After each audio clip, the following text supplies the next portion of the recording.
everybody. So I would like to talk about when I was a child, growing up in an isolated suburban community called Bramalea back in the 1960s. And I mean, I got a ton of experiences that I can share with you, growing up in that time period, in that area. But it was great to be a kid on one level, because basically back then we didn't have supervised play dates or organized play dates. Basically as kids we got up in the morning, we met up with each other. Either we'd get our bikes or we'd just go out walking and exploring. And we were surrounded by farmland and country and orchards. And so we would do things like go to the apple orchard, build tree forts and have apple fights, and then take a break and eat the apples that we were fighting with.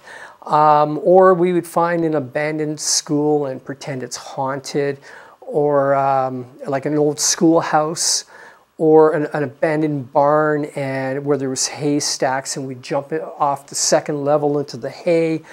Or we would just play down by the creek. There was always something for us kids to do outdoors, and it was always outdoors. Now, that's the good side of it. There was also, back then, values were different. The area, basically the neighborhood I grew up in was predominant. It was pretty much all white. I remember the first black family to move into the neighborhood. And that was a real novelty for us. Like, I remember the first East Indians to move into Bramalea as well. And they were just like aliens. We didn't quite know how to take them. And now, like, you might as well say Bramalea is Little India. But yeah, back then it was, when people of different color and different ethnic backgrounds came into our neighborhood, it felt like a threat on some level. I mean, we didn't know better. We were fed what our parents taught us, and most of them were prejudiced. And yeah, I mean, and then when it came to bullying as well, that was pretty much accepted. Like, there was no anti-bullying policy. The only policy in dealing with bullying was if you were being bullied, you had to stand up to your bullies. That was it.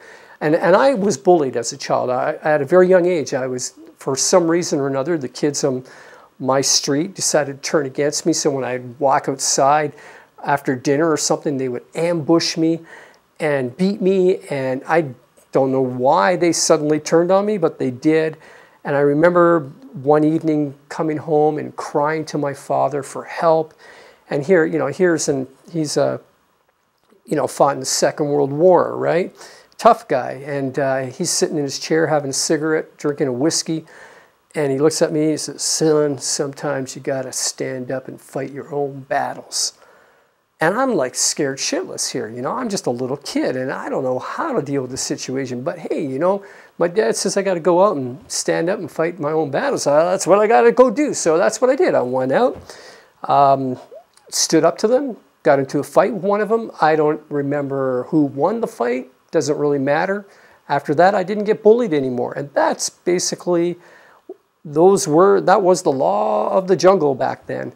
And so, yeah, even, how kids resolved differences usually was through fighting. Fighting back then was organized. So if you had two kids that were, wanting to go at it with each other, what would happen is all the other kids and even parents would participate in this as well, even teachers. They would form a circle, and the two kids would be in the middle of the circle. There would be no kicking or punching or anything below the belt. And other than that, it was free reign. And the first kid to give up, that was it. The fight was over. And the other guy was the winner. And so, that's the way it was back then. Anyhow, when I was 7 years old, I thought it would be really neat to bully this kid in my class, his nickname was Snot Nose. You know, if you had any kind of visible imperfection, you were a target for some kind of pretty brutal nickname. So he had a runny nose. His nose constantly ran. He couldn't help it. So he was nicknamed Snot Nose. And he didn't have a lot of friends.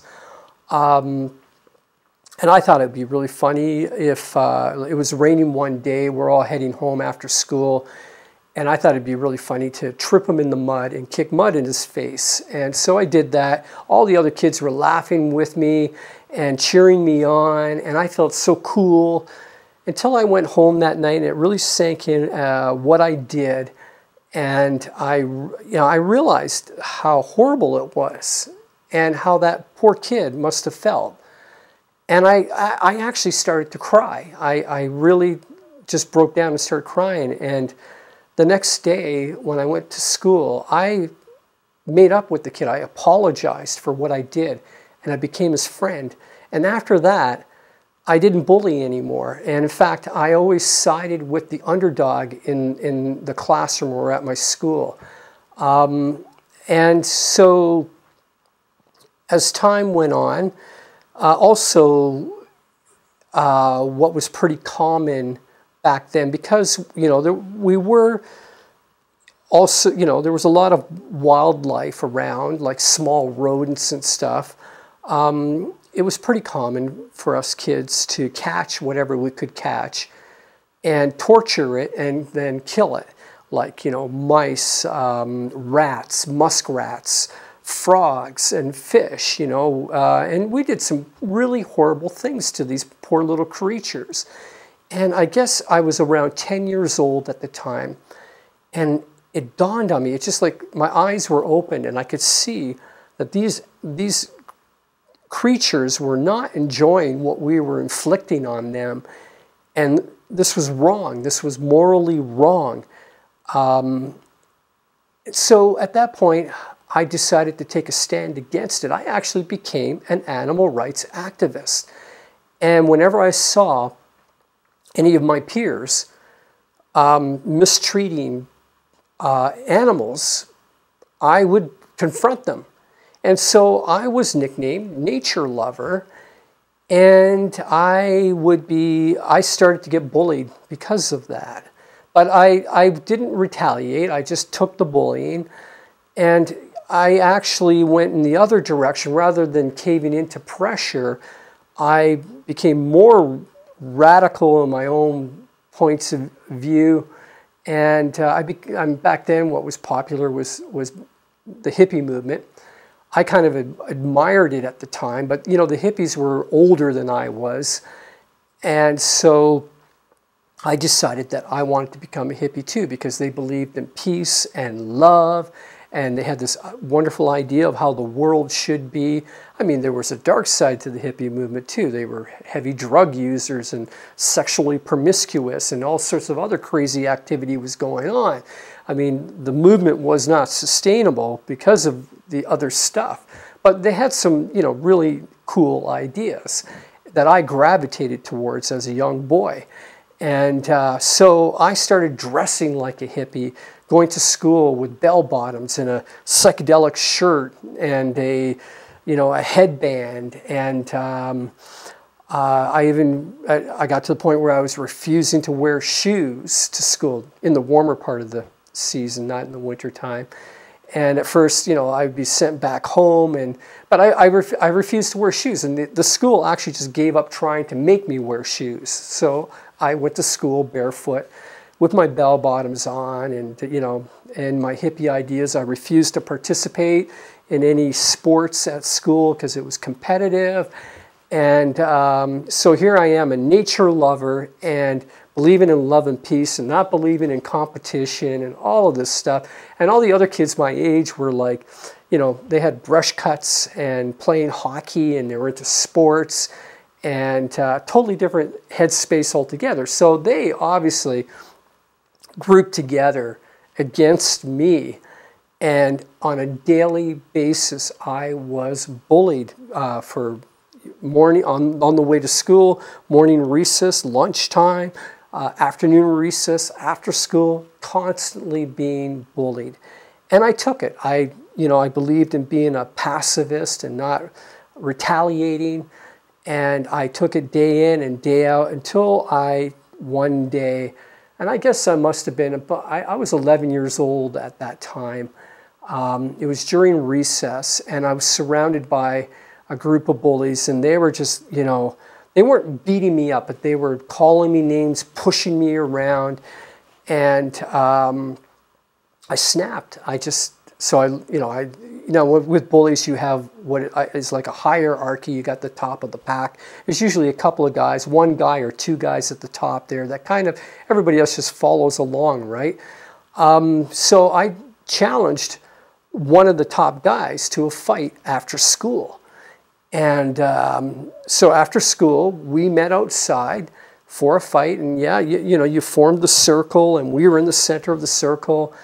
And I was not a fighter, and I was scared. I was honestly scared. I didn't want to be there. I didn't want to fight. I didn't want to hurt him. I didn't want to get hurt. But he was also scared too. I could see that. So we're there, we have our fists up. Everybody's screaming at us, yelling at us, come on, let's get the fight going, They wanted to see some action, and we're both, we were both nervous.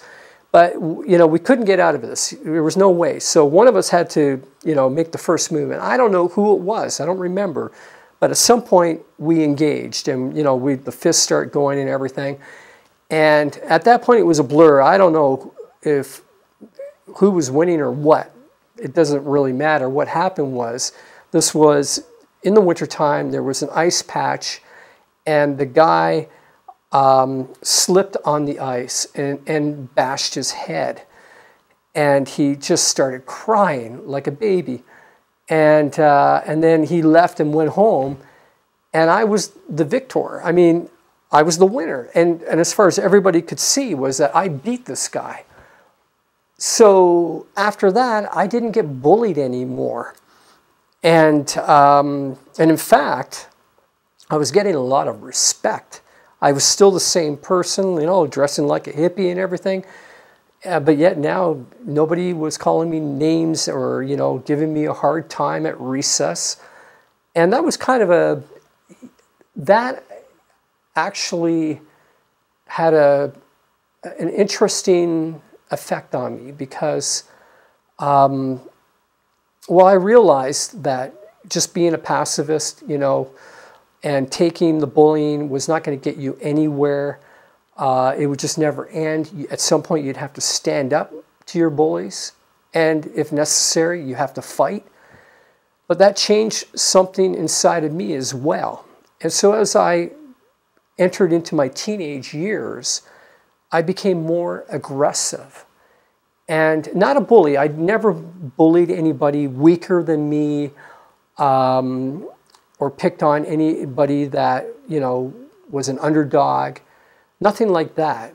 But rather, I just got into fighting with, usually I'd pick on guys tougher than me. And I ended up becoming a pretty hardcore street fighter where, I would get into at least 2 or 3 fights a week in my high school years. But I think I'll leave it at that. Maybe I'll talk about my high school experience in another video. But that was my brief period as being an animal rights activist. Now, this did not translate into what I ate at home. I still ate meat because I never made the connection back then. Remember, I'm a young boy. I never even heard of veganism or even vegetarianism at that time. And there was just no connection between the fact that the food that I was eating may have something to do with animal cruelty as well. So, no, I didn't become a vegan or anything like that. But it was an interesting time growing up in Bramalea during the 60s. Anyways, I hope you enjoyed my little journey into the past and my childhood experiences. And I'll talk to you soon. Take care.